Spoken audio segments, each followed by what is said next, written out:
Hey, welcome once again to the Bitter Upper Lip. As always, my name is Tyler. Thank you very much for joining me. So, today we are continuing our trek through the American Southwest, most specifically through the beers of New Mexico. Again, part of the haul that my little brother brought back for me. So, we're doing yet again another brew from La Cumbre Brewing Company. This is their late day hazy IPA. Comes in at 8.5% ABV. IBUs are unknown per the website. My understanding about this beer is it's a tap room exclusive only beer. I think that is the extent of how they distribute it. But again, I'm saying this as a Georgia guy talking about a New Mexico brewery. But it seems to indicate that this was released Friday on July 22nd. It says tap room only.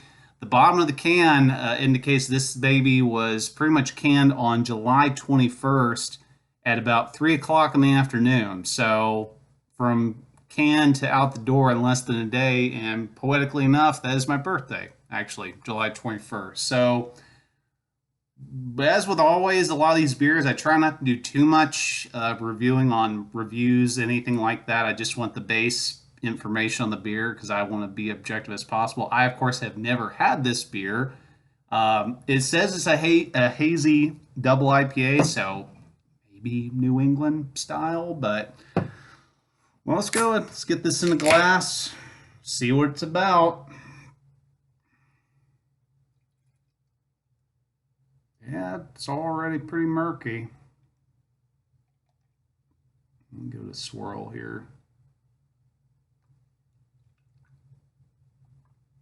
Can is just from the fridge. That looked like a glop of, that was a glop of something. Oh boy. I may have put something in that. Oh yeah.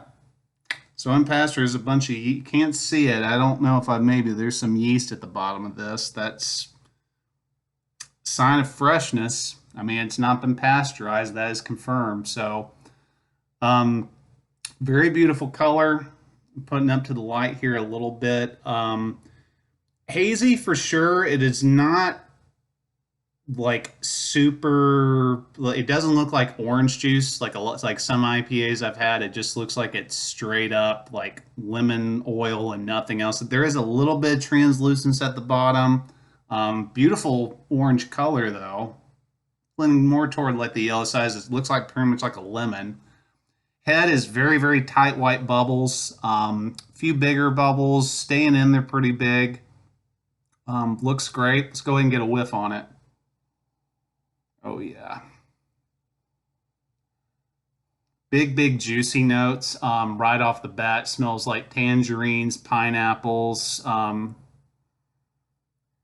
little bit of apricot actually in there. Some of the expected, some little piney, resiny notes coming off. And I would say it's definitely much more fruit citrus forward though in the aroma.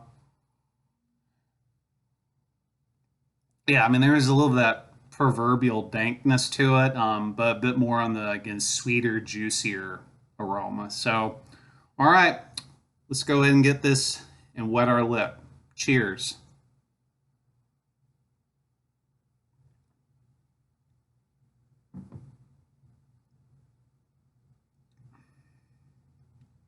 Hmm. Hmm. So flavor is surprisingly not very bitter at all. The first thing I'm thinking of is like mandarin oranges. One of those little mandarin oranges you kind of get like fruit cocktails as a kid without tasting gross and syrupy. But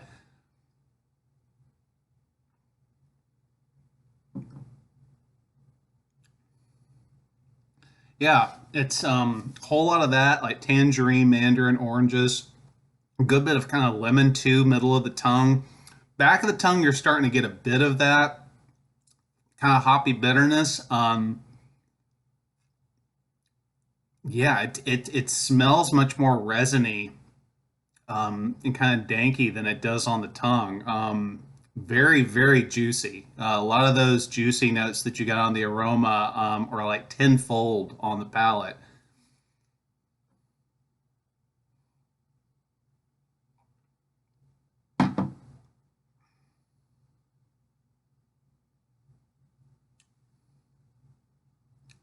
Nice mouthfeel. Medium to a little bit more of the heavier side for like an IPA. And again, I think this is a very like seems like it is a heavier IPA, which goes nice. Almost kind of like a, dare I say, like a sherbety kind of flavor to it. We got the orange, the sweetness, a bit of the heavier mouthfeel. That's kind of what I'm getting as a bit of a sherbet kind of sensation going on.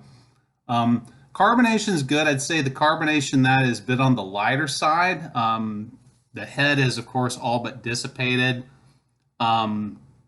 which isn't bad. I mean, I don't want a big IPA like this to finish too quickly. I mean, you kind of are to me in a way you're drinking it for that finish. So I don't want to have too much carbonation, like bubbling it off. But I'd say it's a bit on the lighter end in terms of fizziness. I mean, there is some of that there, but you're really kind of getting that at the front of the tongue. Past middle, I'm not really getting any kind of fizzy or bubbles.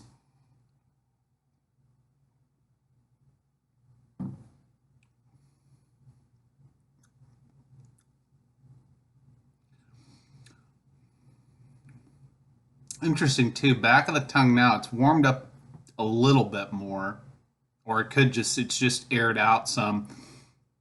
That back of the tongue, a lot of the I guess if I was going to say any of the hop bitterness, it's a bit more of a spicier kind of hop note to it. Um, Almost like a sage kind of thing going on. Again, not like hot or anything, but there's a bit of that more kind of like herbal little twang going on with it. Not that typical bitterness that you think from like, straight pine resiny type IPAs. So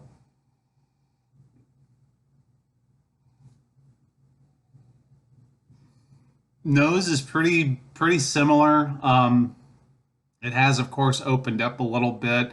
There is a bit more to a degree matching the flavor, a bit of a more herbal, kind of spicy aroma coming through. It is still front and center again, very juice sweet forward though.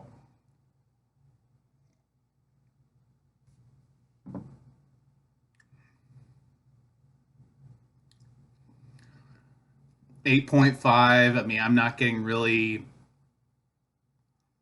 not too much, but there's a little kind of a boozy like warming at the end going through. Doesn't feel hot or anything like that. I mean, I would say like it definitely has that character of like a higher gravity beer, like at 8.5. Like this is by no means being cloyed or like it's some Trojan horse. Like, oh, it tastes like it's sessionable. Like, no, no, no. There's no mistaking that this is not a beer that you would want to be sitting and having like three or four of in any stretch. So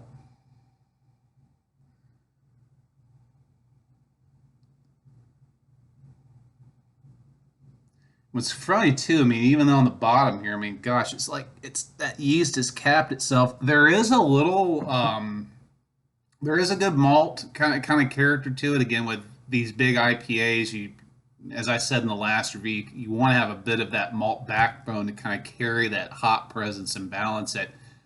It isn't, I would say, overtly bready. I mean, there is a bit of a kind of a crackery note to it. And I don't mean this in a bad way. It's almost like kind of like a bare minimum malt presence to me. Like it's not nothing really standing out like, roasty notes, cakey notes, toast, anything like that. It's kind of that just run of the mill again. Kind of to me, it's always like a cracker kind of flavor. Is how I taste like basic hop off of malt backbone. But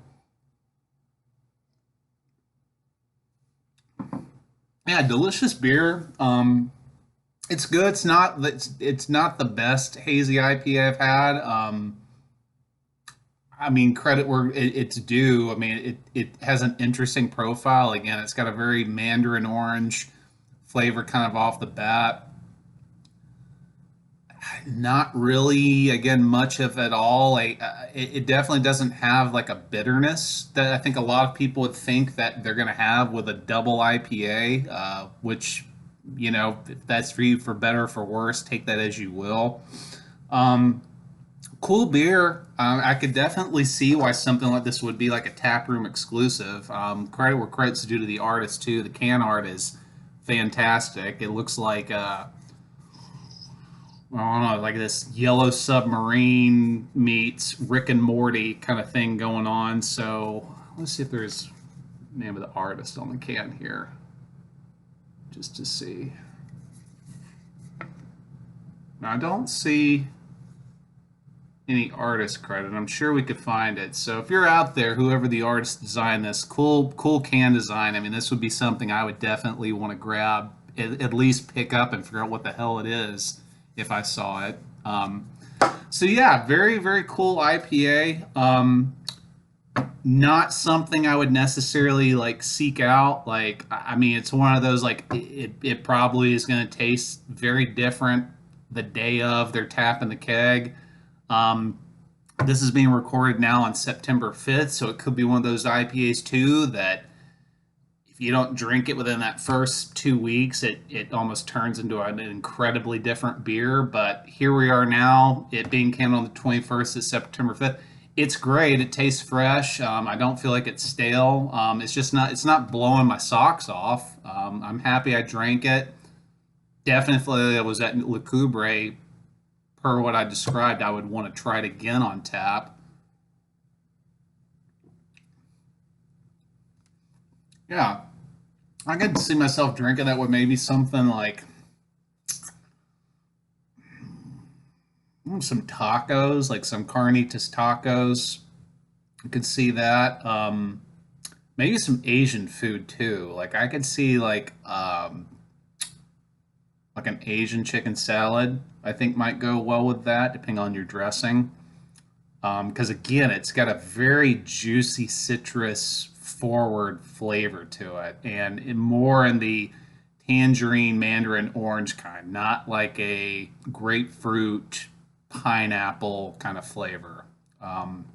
Much softer, I guess, if you will, citrus notes. So, yeah, salute to La Cumbre. You know, another delicious beer, cool offering. Very grateful. I'm over here in Georgia getting to try out your wares. I have a couple more of your beers coming up, so stay tuned for those. But as always, everyone, thank you very much, for watching. If you have anything you'd like to talk about, like have you had this beer? Do you disagree with my take on it? Like, have you been able to have it fresh in the tap room? Please let me know in the comments below, because I definitely want to be enlightened to this. And if you think I'm a big giant fraud, let me know that too, because that is constructive criticism, possibly. If you like this, give me a thumbs up. If you disliked it, give me a thumbs down. And if you just want to stick around more for these shenanigans, then consider dropping me a subscribe. But until next time, everyone, thank you very much for tuning in. And be sure to keep your mind clear, your heart pure, and your upper lip bitter. We'll see you next time.